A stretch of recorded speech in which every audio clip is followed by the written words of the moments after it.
ناظرین کرام، السلام علیکم ورحمۃ اللہ وبرکاتہ۔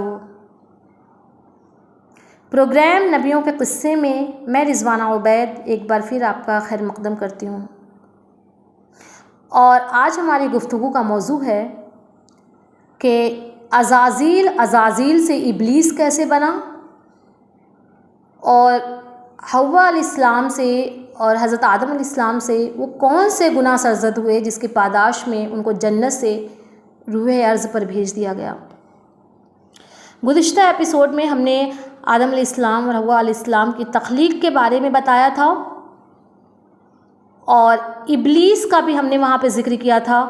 اگر آپ نے وہ ایپیسوڈ نہیں دیکھا ہے تو آپ پلیز اس کو دیکھ لیں۔ آئیے ناظرین، ہم آپ کو بتاتے ہیں کہ عزازیل ابلیس کیسے بنا۔ ہم نے آپ کو بتایا تھا کہ فرشتوں کو صرف آدم علیہ السلام کی تخلیق پر تجسس تھا، حیرت تھی، لیکن ابلیس کو تجسس اور حیرت کے ساتھ ساتھ حسد کا بھی مادہ تھا۔ بے شک وہ جنوں میں سے تھا، لیکن وہ اللہ کی بندگی کی وجہ سے فرشتوں کی صفوں میں شامل تھا۔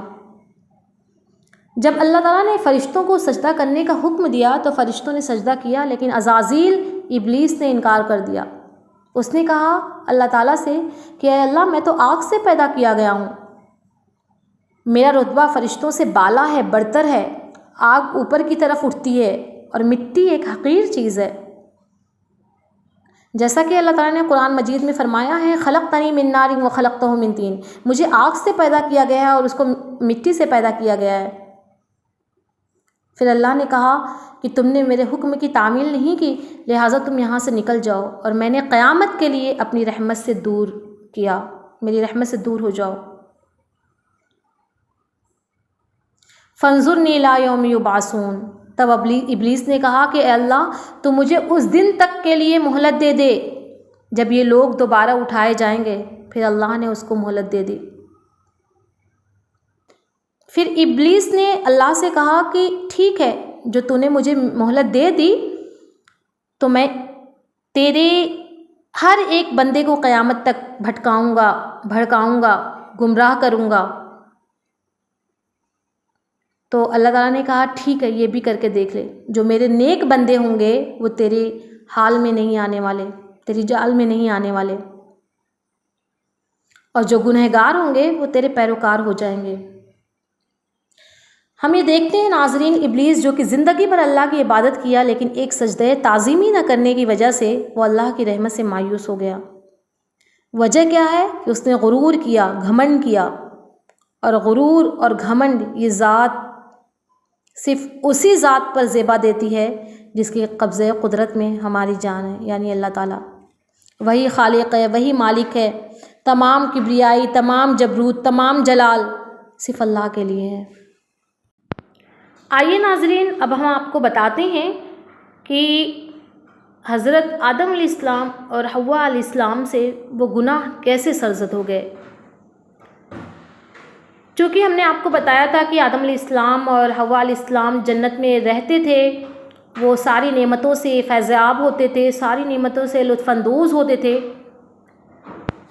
چونکہ ابلیس نے اللہ سے چیلنج کیا تھا کہ میں تیرے بندے کو ضرور بھٹکاؤں گا، تو اس نے سب سے پہلا بار حضرت آدم علیہ السلام اور حوا علیہ السلام سے کہا۔ لیکن اس سے پہلے میں آپ کو ایک قصے کی طرف لے کر جانا چاہوں گی۔ آپ کو یاد ہوگا کہ آدم علیہ السلام کی تخلیق پر فرشتوں کو بڑی حیرت تھی، اور جب اللہ نے فرشتوں سے کہا کہ میں زمین پہ خلیفہ بنانا چاہتا ہوں، تو فرشتوں نے کہا کہ اے اللہ، ہم تو تیری بندگی کرتے ہیں، تو یہ کیوں چاہتا ہے کہ زمین میں فتنہ و فساد ہو، خون ریزی ہو؟ تو اللہ تعالیٰ نے کہا کہ میں وہ جانتا ہوں جو تم نہیں جانتے۔ تو اللہ تعالیٰ نے کہا کہ آج میں اس چیز کو واضح ہی کر دیتا ہوں۔ تو اللہ نے آدم علیہ السلام کو تمام چیزوں کے نام سکھائے۔ جیسا کہ ہم اور آپ جانتے ہیں کہ انسان کو جو عزت ہے، جو رتبہ ہے، جو مرتبہ ملا ہوا ہے، وہ صرف اور صرف علم اور عقل کی وجہ سے ہم اشرف المخلوقات ہیں۔ اور پھر اس کے بعد اللہ تعالیٰ نے آدم علیہ السلام کو بہت سارے نام سکھائے، اور اس کے بعد فرشتوں کے پاس لے کے گئے اور کہا کہ ان تمام چیزوں کے نام گناؤ تو فرشتوں نے اپنی لا علمی ظاہر کی اور کہا کہ اللہ ہم تو صرف وہی جانتے ہیں جو تو نے ہمیں سکھایا۔ پھر اللہ تعالیٰ نے حضرت آدم علیہ السلام سے کہا تو آدم علیہ السلام نے تمام چیزوں کے نام گنا دیے۔ انہوں نے کہا یہ پیڑ ہے، یہ زمین ہے، یہ درخت ہے، یہ چرند ہیں، یہ پرند ہیں۔ پھر فرشتوں کو اپنی اس حیرت پر شرمندگی ہوئی اور وہ اللہ کے حکم سے انہوں نے دوسرا سجدہ کیا۔ یہ وہ سجدہ ہے جو سجدہ تعظیمی کہلاتا ہے، جو حضرت یوسف علیہ السلام کے دور تک چلتا رہا۔ یہ بندگی اور عبادت والا سجدہ نہیں ہے، یہ عزت اور احترام والا سجدہ ہے۔ ناظرین کرام، ہم آپ کو بتا دیں کہ کس بات پر ابلیس نے حضرت حوا علیہ السلام کو بہکایا ورغلایا تھا۔ وہ یہ تھا کہ اس نے جو درخت کا پھل تھا، اس نے حوا علیہ السلام سے کہا کہ اس کو کھا لو، یہ ابدی زندگی دینے والا ہے۔ اس لیے اللہ تعالیٰ نے منع کر دیا۔ اس کو کھانے والا، اس کو کبھی موت نہیں آئے گی، وہ ہمیشہ رہے گا۔ بالآخر یہ پھل صرف حوا علیہ السلام نے خود نہیں کھایا، حضرت آدم علیہ السلام کو بھی کھانے پر مجبور کیا۔ اور ناظرین، یہاں پر میں ایک اور بات آپ کو بتاتے چلوں کہ اللہ نے جو لباس عطا کیا تھا حضرت آدم علیہ السلام کو اور اماں حوا کو، وہ جنت، وہ پھل کھاتے ہی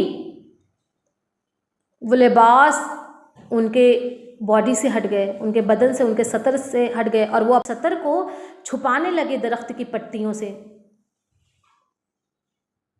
اور اللہ نے آدم علیہ السلام سے کہا کہ اے آدم، میں نے تمہیں کون سی ایسی نعمت نہیں دی تھی جنت میں؟ تم ہر چیز پر قادر تھے، سارے پھل کھا سکتے تھے، ہر چیز سے لطف اندوز ہو سکتے تھے۔ پھر آدم علیہ السلام کو فوری طور پر شرمندگی محسوس ہوئی، شرمساری کا احساس ہوا، ندامت کا احساس ہوا، اور انہوں نے فوری طور پہ اللہ تعالیٰ سے توبہ و معافی مانگی۔ ان کی توبہ کس طرح قبول ہوئی، یہ ایک تفصیل طلب واقعہ ہے، انشاءاللہ ہم آپ کو بتائیں گے اگلی ملاقات میں۔ تب تک رکھیے آپ اپنا بہت سارا خیال۔ اللہ حافظ۔